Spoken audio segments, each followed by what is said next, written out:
Hey, so welcome to another podcast episode of the Soulful Side of Life with me, Portee. I am excited about this podcast episode with Inga Rubenstein. She is a former fashion model, but she's a fashionista. She has incredible style. She's in the art world and she knows everybody. And I first met Inga in 2019 in Florence, Italy at Pitti Uomo, and it was at Ava Cavalli's house.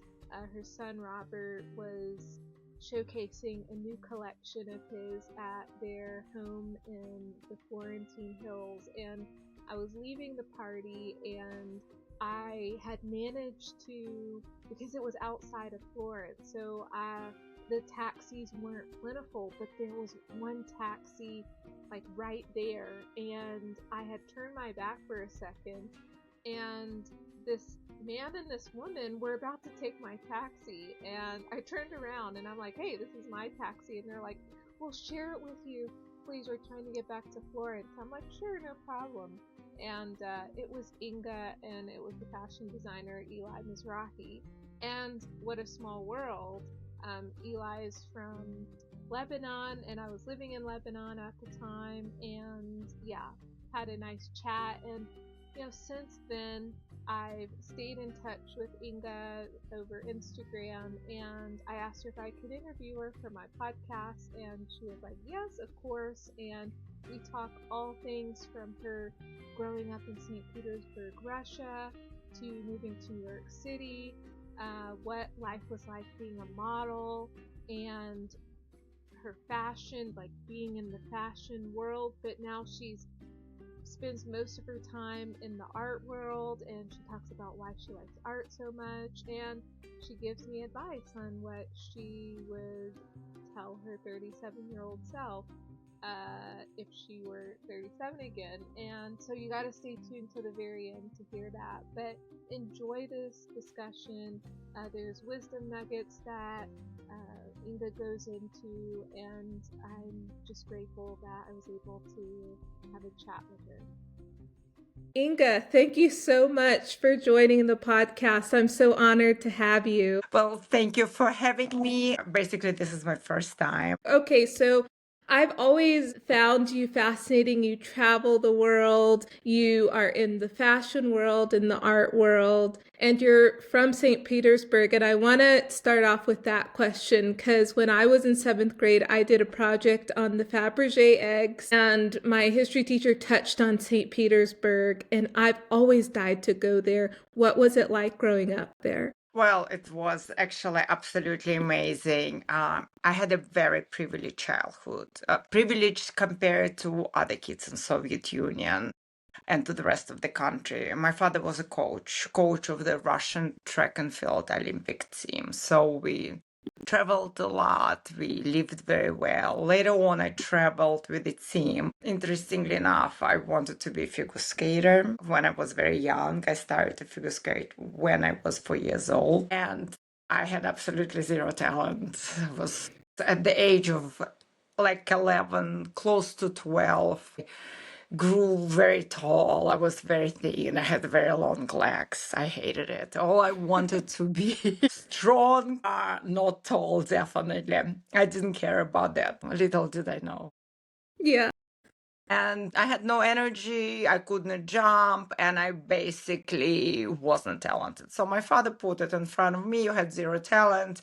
You need to get your power, and he got me into track and field. I got to know the coach, I got to know the girls, I got to know the team, and it started happening for me. So they moved me to sprint, which considered sprint for 100 meters with hurdles. It was brutal. It was very brutal, but I loved it. I loved every single thing about it. And it was interesting traveling the country, going to Eastern European countries, competing, and in the same time living in St. Petersburg, which is such a cultural city, going to museums, go to theater. That's definitely where I get this passion for art, definitely. Yeah. It started it started then. I see. Do you go to Russia often these days? No, I don't go to Russia often anymore. Last time I was in 2021. I'm Pisces, and I don't know really how I have such a great instinct. In 2021 in May, I went to Russia and I spent between May and June, about 3 weeks there. I was in Moscow, St. Petersburg. I traveled to Altai with my friends, which was absolutely breathtaking. And I have not been since. Wow. Wow. Well, maybe as things hopefully get better in the future, because can Americans go? I don't know if I could Absolutely, even they get a can visa. go. But look, we can go. We can Yeah. go as Americans. I can go as American citizen. I still have Russian citizenship. However, I would not go. And I would not go also because forget everything else. It's dangerous. The drones are flying over Moscow.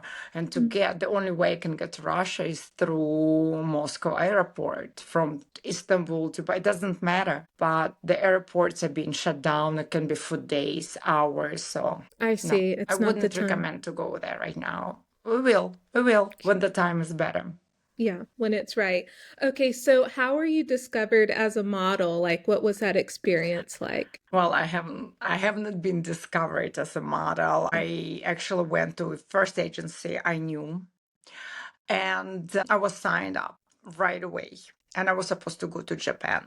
I was supposed to go to Japan for about a year to work. In the 90s, Russia and Japan had a conflict. We still have a conflict. In fact, interestingly enough, the peace treaty after the World War II have not been signed since 1945. So for 75 years, we don't have a peace treaty. In the 90s, because of the Kuril Islands, a relationship for pretty bad, really bad. And the war at the point, at that time, I was supposed to go. I don't remember exactly what year was, early 92 maybe.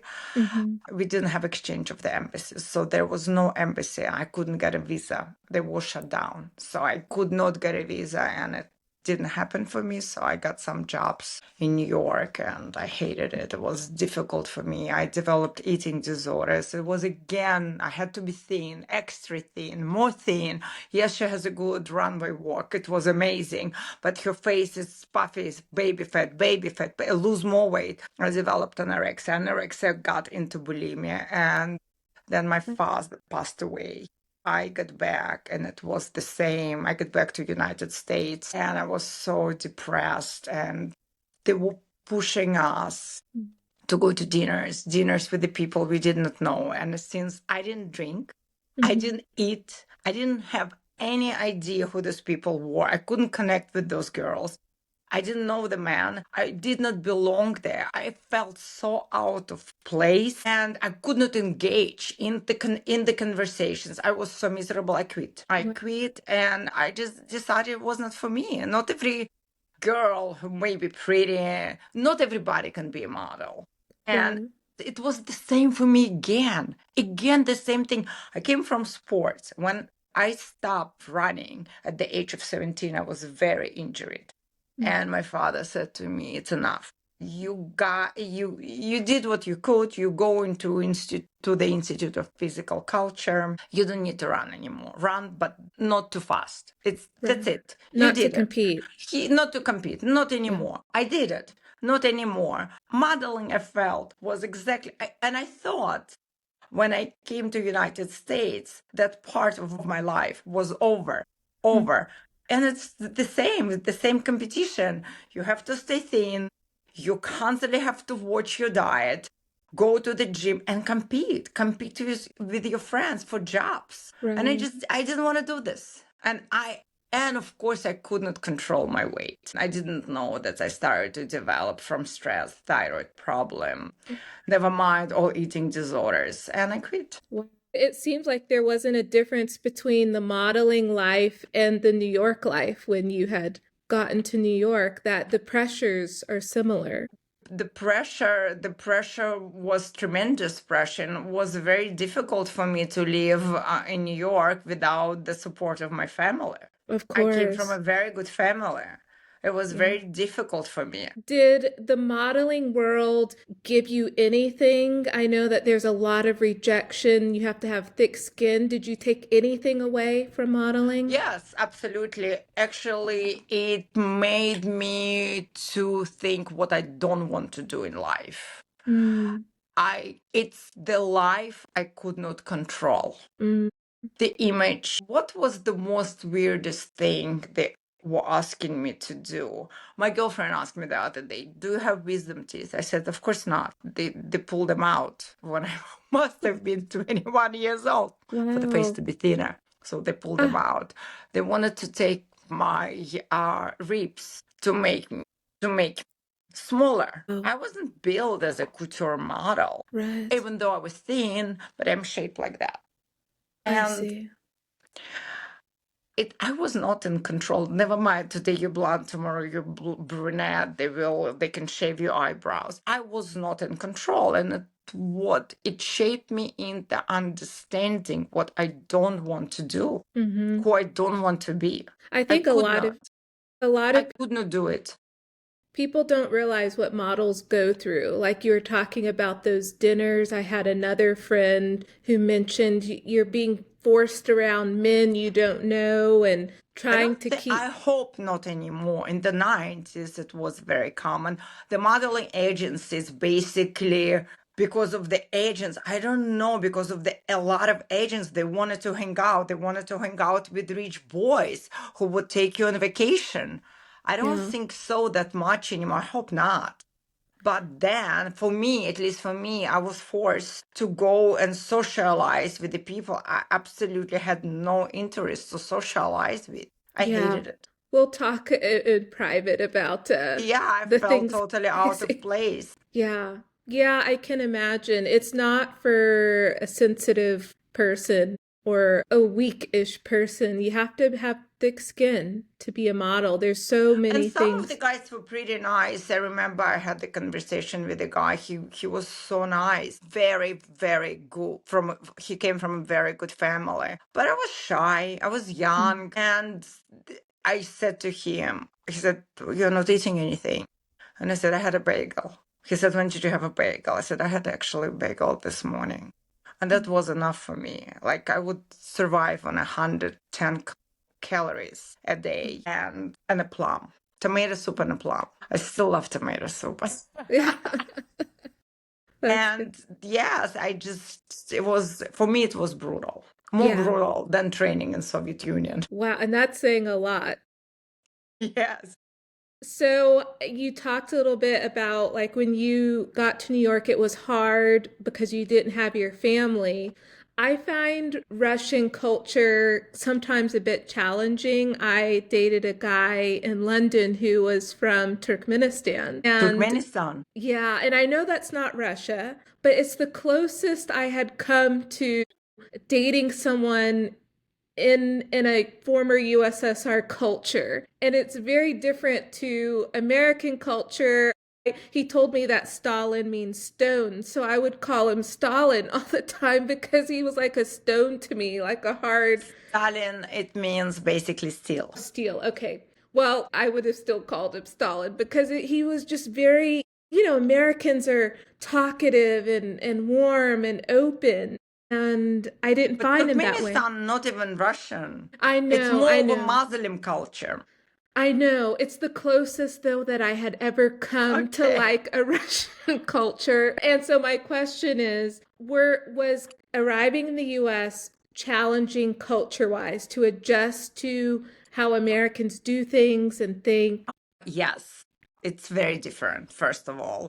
American culture is very open, very Mm-hmm. loud sometimes.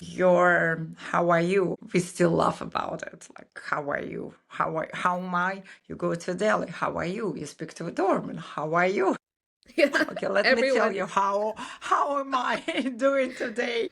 Yeah. We are much more reserved, of course. And it was a culture shock for me. At the beginning, it was definitely a culture shock. Relationship, dating, everything felt so foreign and different. Yeah. I can imagine I because survived. You survived, yeah. Do you feel yourself Russian? Obviously, you're going to always be Russian, but how do you feel? More American, Now, still Russian? of Okay, course, I still have Russian culture in me, but of I course. have a much more American mentality. My mentality is American. Gotcha. Gotcha. Okay, so I interviewed a Russian model a couple of years ago, and I asked her if she taught her children Russian. She lives in LA, and she said no, that there's nothing really to admire about Russian culture, maybe the old ways of St. Petersburg. I'm not sure what she really Where is she means. from in Russia? From Moscow. She's from Moscow. And Moscow. so, Moscow, am I saying it wrong? No, you say it Moscow. exactly like they say it, Moscow. Yeah.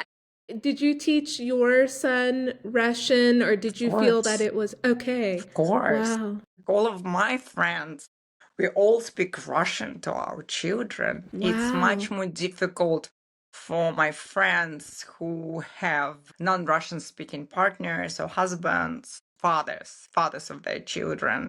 Right. The Russian language is not their first. It's much more difficult for us because at home we would speak English. Of course, I spoke my son Russian until he was, I think, 4. Before the preschool, his primary language was Russian. Everyone at home, even my husband, tried to speak Russian. My mom, nannies, my friends, kids of my friends, we still do. I think it's very important. Yeah. It's Wow. very important. It's like there is no question. Do you think it's because you come from St. Petersburg versus I people think in it's our Moscow? mentality. Tons of friends of mine who don't come from St. Petersburg. It's just our mentality. We love our country. I see. Wow. I guess it's just a her thing. I know two phrases in Russian. I'll say it for you. Go ahead. I like the second one better. Okay. It's a good one. Я скучаю по тебе. It's very good. I miss you. Yeah, yeah, How is your job? How is your job? Okay. yeah.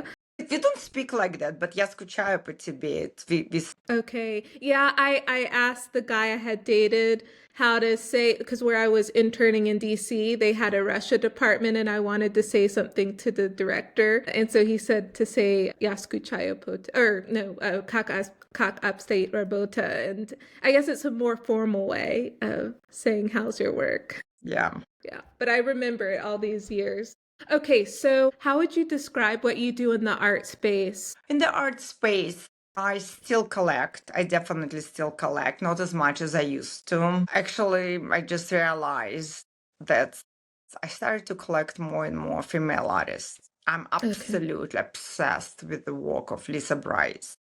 I Mm. just discovered, not just a year ago, I discovered another artist from Brooklyn. Her name is Claire Lehman. She's pretty unknown, and I love her work. It reminds me of old masters. Mm. Even really, really reminds me of Caravaggio paintings. Wow. Yeah. What And another Asian artist, I don't remember her name, but it's seriously lately I've been buying without intention. It wasn't my intention, it's just what I'm drawn to. yeah.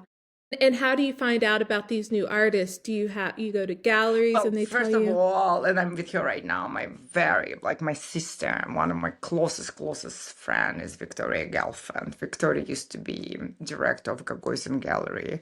Now she's the director of Levi Gorvy. She's based in London. She has impeccable taste. In fact, today I'm in Minorca right now. She took me to one of the most elegant, beautiful furniture stores in Minorca with amazing prices. I Wow. bought things right away. I joke about it. I was just in Forte de Marme, and I prefer to shop for furniture than Mio Mio. Wow.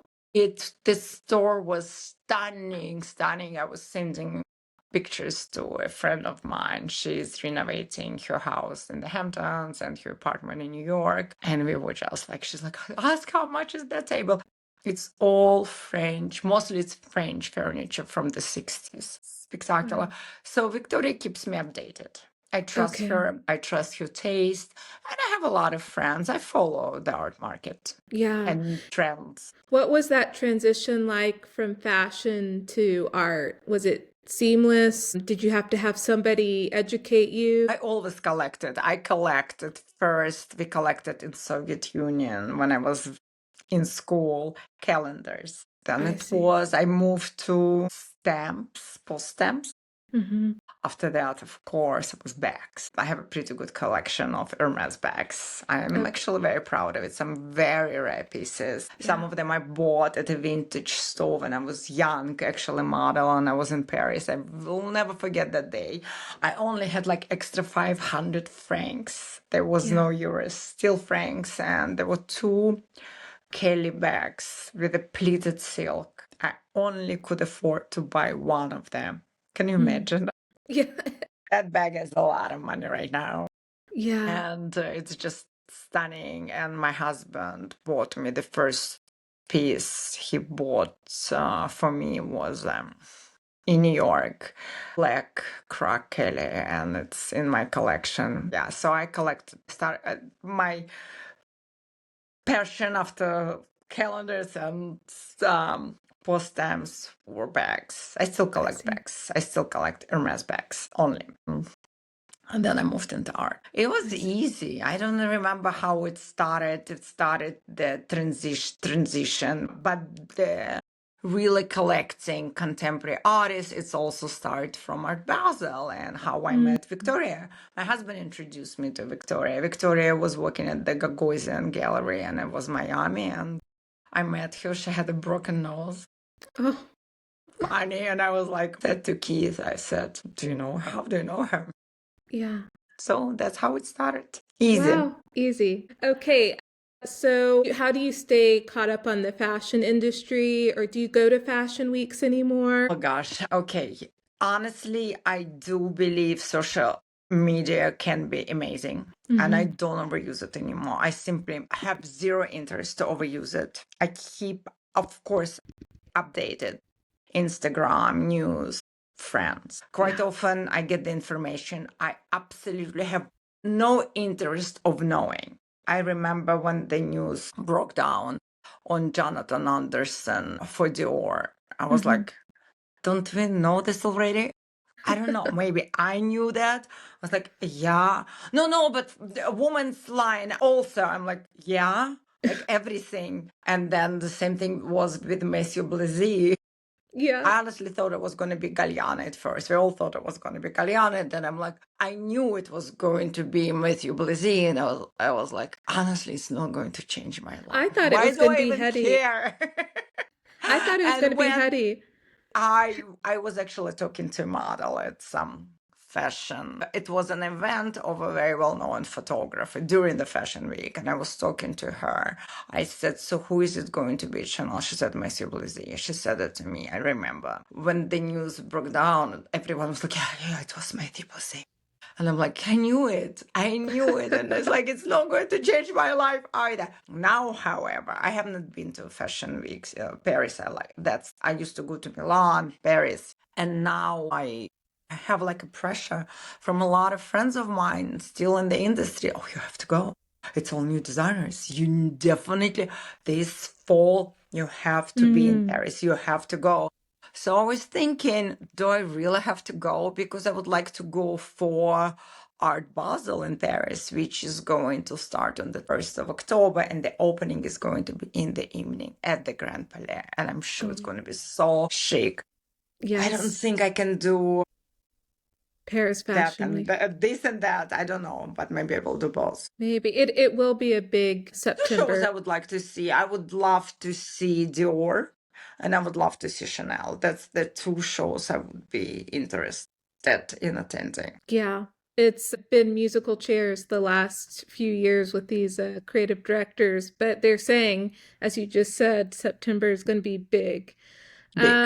September, yeah, the fall. Yes, for sure. Okay, you're on holiday now. Which pieces of fashion were a must pack for you? It's actually not fashion. Must pack for me, other than skincare and a little bit of makeup.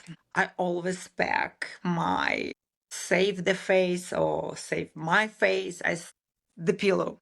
The pillow, you can order it on Amazon. It's about like, I don't know, very inexpensive. I cannot travel without that pillow. I have to sleep on that pillow. I take it with me everywhere. Whatever the places we have properties, I keep it. So it's my number one essential. Then I always pack workout outfit, at least one workout outfit, always, and a bathing suit, one-piece bathing suit, because you never know. It doesn't matter what time of the year, because I like to use sauna if I'm in the hotel, and I love to use indoor swimming pool. This is must. And then depends where I'm going. Pajamas, sleepwear, underwear. Yeah.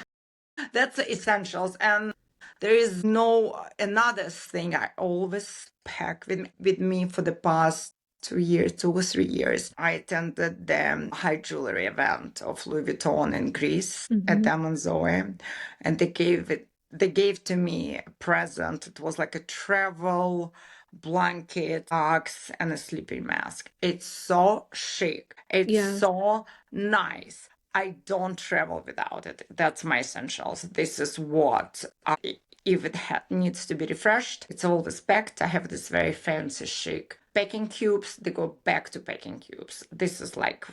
I cannot travel without those things. Everything else depends on where I'm going. Gotcha. Yeah, I notice like women or people when they've done fashion, maybe in their 20s and early 30s, they develop like a completely different interest, whether that be art or real estate. And it's like they leave fashion Real estate. behind. My girlfriend, she's super duper model. She's very much interested in real estate. It's so true. I think my fashion husband is doesn't... in real estate, so I'm not interested in real estate.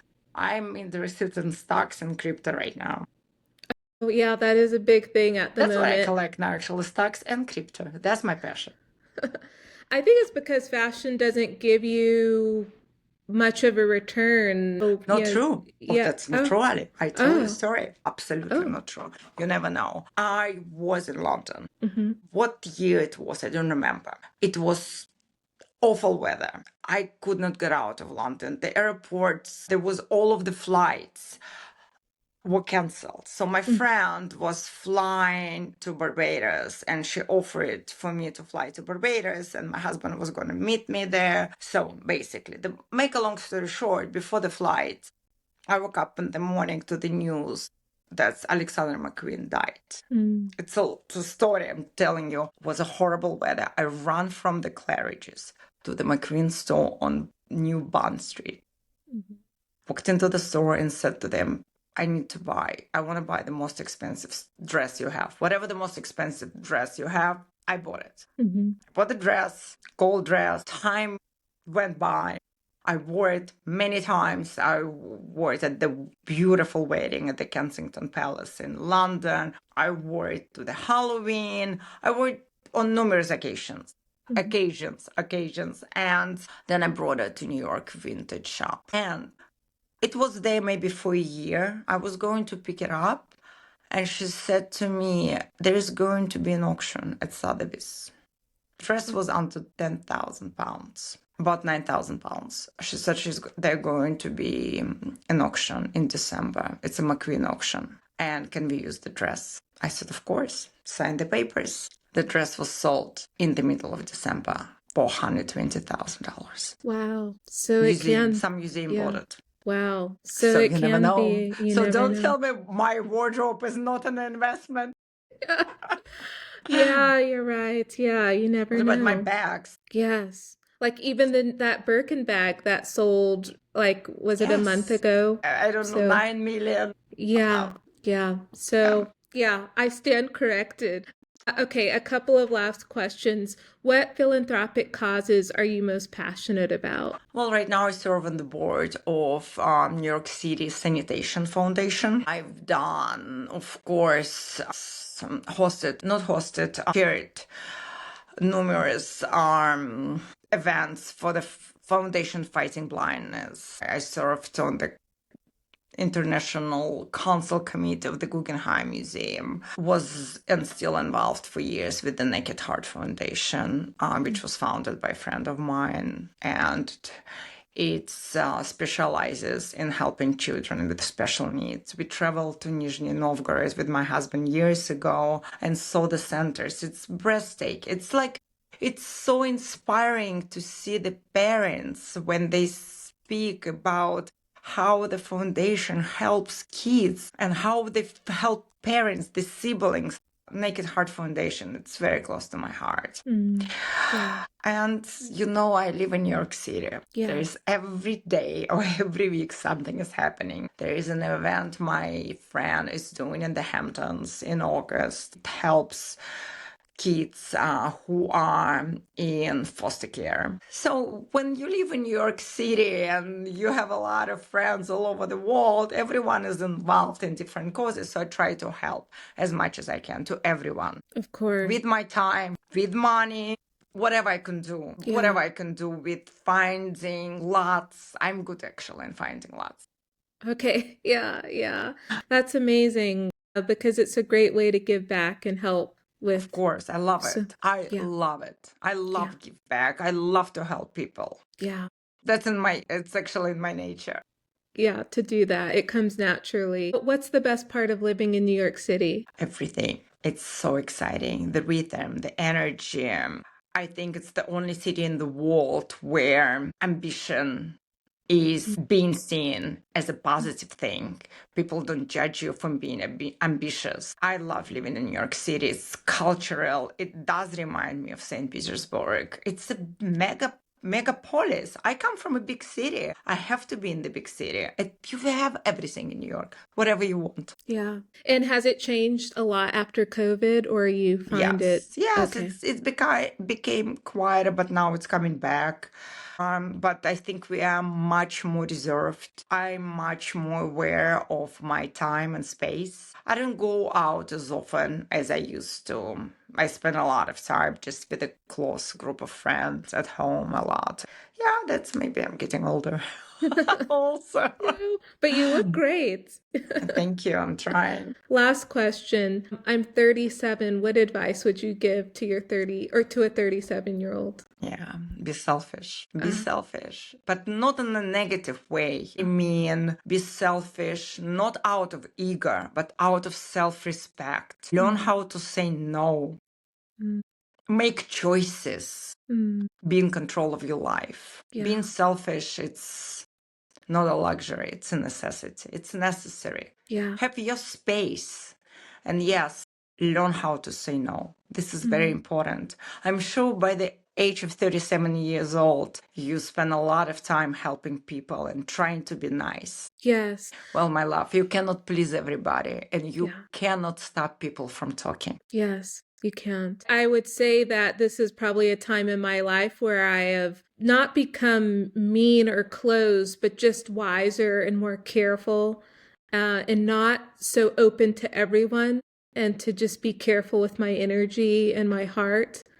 And to be more selfish for myself in a good way. Yeah. Exactly. In a good way. Yeah. Well, Inga, thank you so much for your time. Thank you. Yes, we'll speak soon. I hope that you enjoyed this podcast episode and that you have found a soulful connection to the conversation. God bless you, and until the next episode, go bless somebody else.